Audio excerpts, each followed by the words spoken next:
Hi everyone and welcome back to my channel. I have another book related video for you all today. Today I'm going to be doing a video on my top 5 favorite Ellen Hopkins books. If you haven't seen some of my previous videos relating to books, Ellen Hopkins is my all-time favorite author.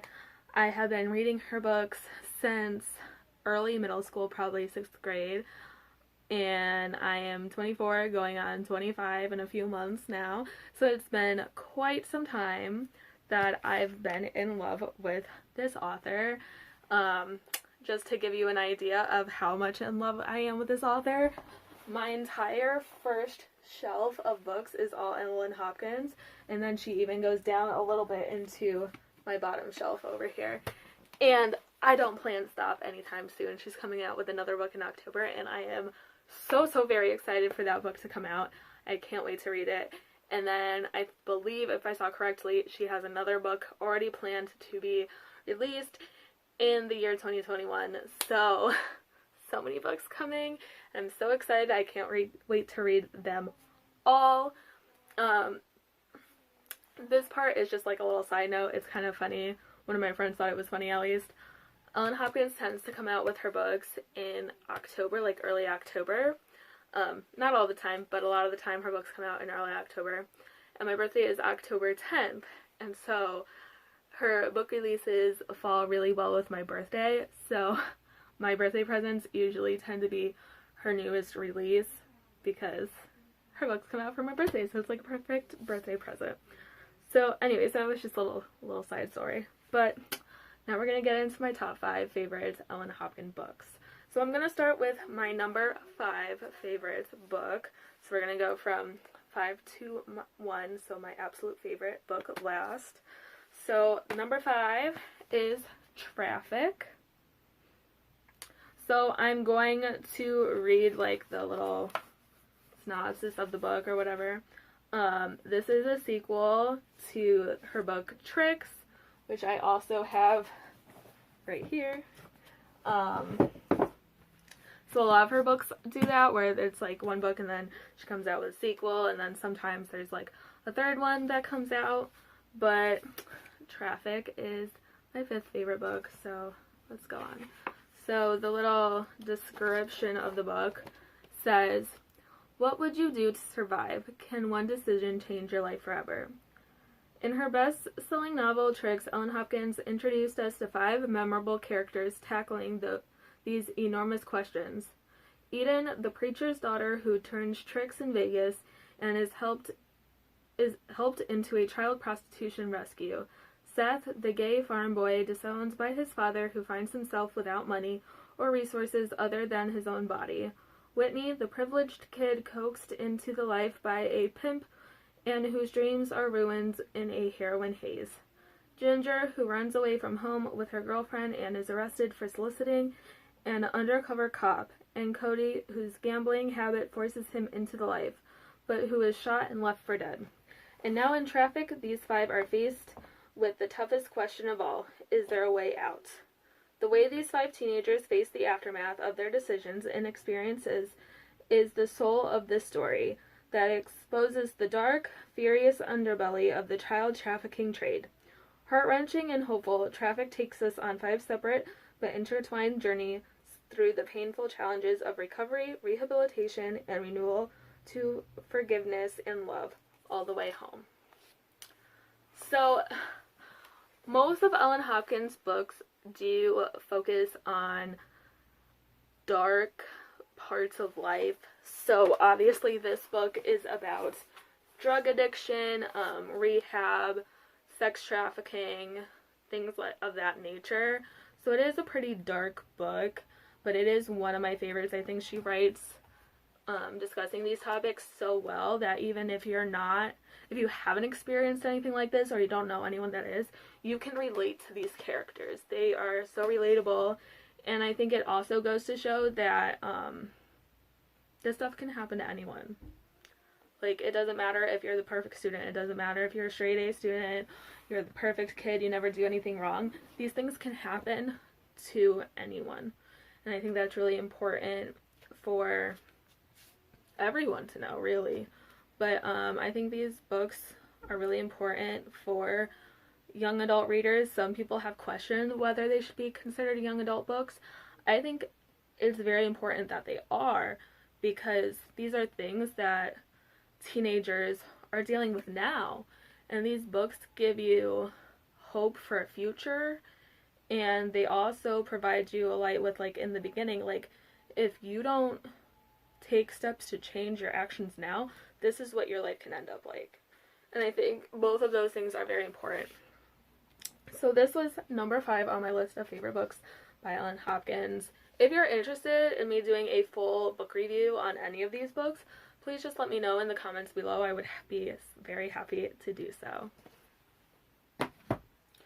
So number 4 for me, I actually have already done a book review on. So if you haven't seen that video, I will link it in the description below. Go check it out. But the next one is People Kill People. So for those of you that didn't watch my video, my book review video of this book, the description is: a gun is sold in the classifieds, bought by a teenager for protection. 1 week will bring 6 teens in Tucson, Arizona, into close contact in a town wrought with political and personal tensions. 1 person will shoot, someone will die.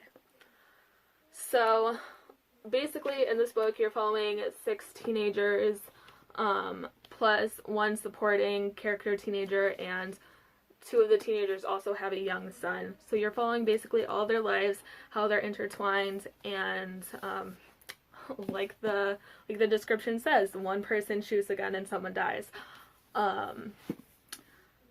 They're all connected, but they're not all friends. So this book talks a lot about white supremacy, racism. There's protests and how protests have turned violent because of, like, opposing sides, and stuff of that nature. But I think it's done really well. I think the ending is shocking.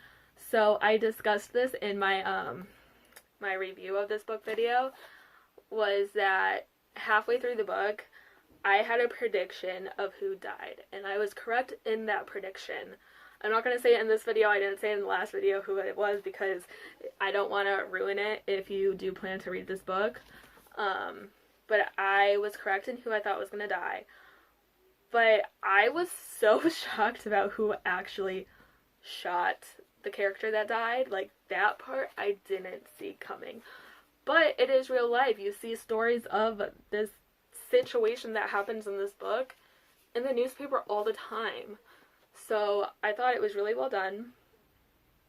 It wasn't predictable at all. I mean, it was partially predictable. Like, I predicted who was going to die, but in regards to who shot the person, it was not predictable at all in that.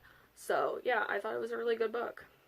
So coming in at number 4, People Kill People.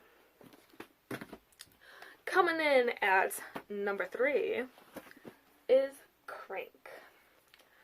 So let's read the little short synopsis description of Crank. So on some of her older books, she writes part of the story, like one of the pages on the back, to kind of give a little summary of the book. So that's what this one is. So it was: life was good before I met the monster. Let me start over. Life was good before I met the monster. After, life was great, at least for a little while. Christina is the perfect daughter, gifted high school junior, quiet, never any trouble.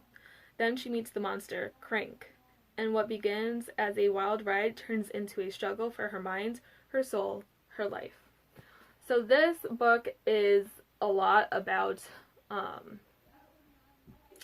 drug addiction, mainly being addicted to Crank, which, if I remember correctly, is meth, I want to say. I'm not too well versed in drugs, as you can tell, but I haven't read this book in a long time either, but I believe it's meth. It's either meth or heroin, but I think it's meth.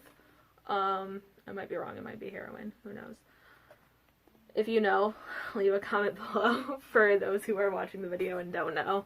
But yeah, this is what the book is about.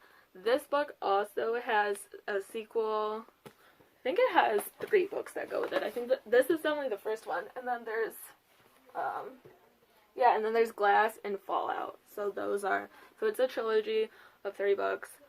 I love this one. I read this one in one day. I've read it multiple times in one day. It's great. Highly recommend. Her books look huge. Like, honestly, they look huge. They are huge. They are a lot of pages. Crank alone is, let's see.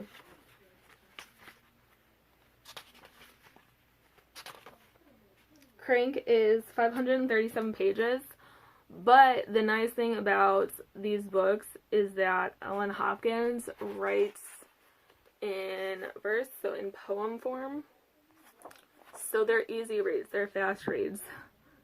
Obviously, since I read it in a day. But yeah, so this is number 3.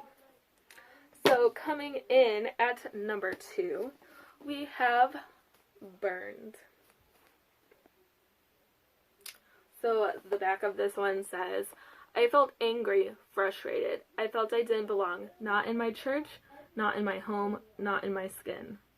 Raised in a religious yet abusive family, Peyton Von Stratton starts asking questions about God, a woman's role, sex, love.